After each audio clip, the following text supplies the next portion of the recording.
Namaste everyone. Thank you for joining in this video.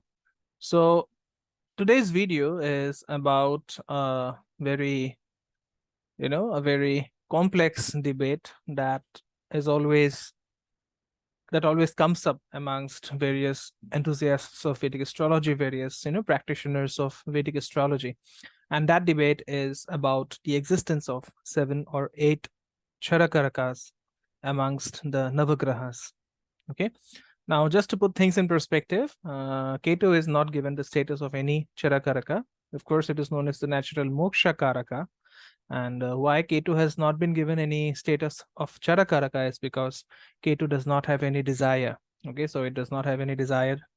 It does not represent the desire of the soul, nor it represents, which is the Atmakaraka, nor it represents the desire of the spouse, which is of course the Dharakaraka, nor it represents the desire of the father, which is Pitrikaraka, and so on.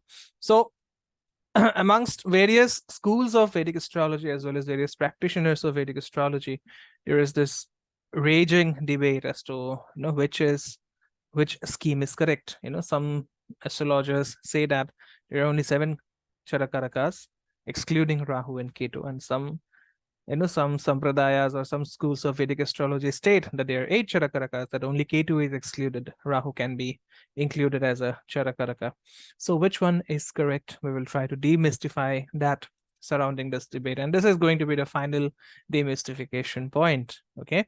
So to understand, to put things in perspective, Charakaraka is not a Jaimini concept as many people believe. It is mentioned in the 9th chapter of the BPHS on the Karakas. So Parashara also mentions very explicitly about the Charakarakas. So another misconception that Karakas is a Gemini thing, or Charakarakas is a Gemini concept, that is also a mistake to make. Okay, so it's a very much a Parashara concept, and of course Gemini is an extension of Parashara. Gemini is a higher version of Parashara, if I could say. So Parashara certainly mentions about the Charakarakas. So that also is, that should also be put to rest, that Parashara does not mention anything about the Charakarakas. So they are not used in Parashari system, which is absolutely wrong. Okay. Now, when it comes to the Atmakaraka, Parashara makes some very explicit statement without any ambiguity regarding the Atmakaraka. Okay, so he makes 3 statements. Okay, this is, as I said, this is from chapter number 9 of the BPHS.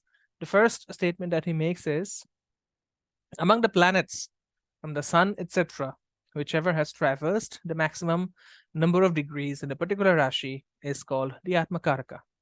Okay, so he gives this very clear definition of Atmakaraka, and then he says that, O Brahmin, as the minister cannot go against the king, the other Karakas cannot predominate over Atmakaraka in the affairs of the native. So here he tries to establish the superiority of the Atmakaraka. But then he goes on to make a very interesting statement. He says that given its perpetual retrogression, the degrees of Rahu are measured from the end of its sign. So he is asking us to subtract the degrees of Rahu from 30 in order to establish its position within the hierarchy of Charakarakas. Okay, so this statement does not leave any doubt that Rahu must be included in the Charakaraka scheme. So there are 8 Charakarakas.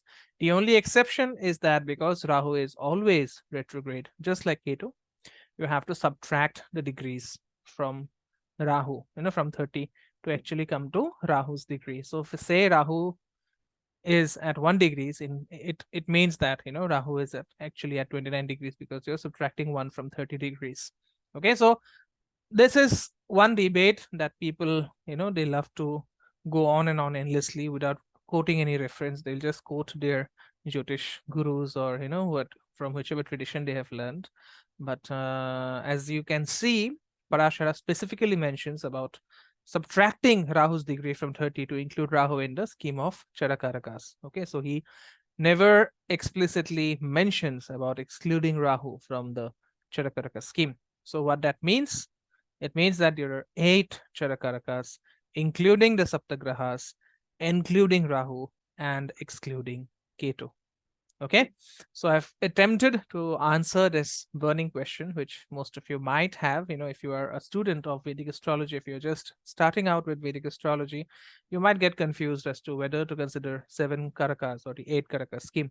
So it is always 8 karakas and not 7 karakas. Please understand this. It is Parashara who is saying this. This is not my statement.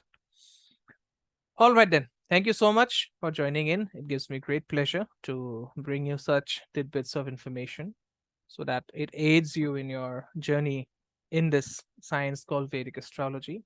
As always, please subscribe to the channel, like the content if you find it useful, and if you want a consultation regarding your chart, please reach out at the number provided in the description box. So that's it from me in this video. I'll see you soon in yet another video. Namaste. Om Gurave Namaha.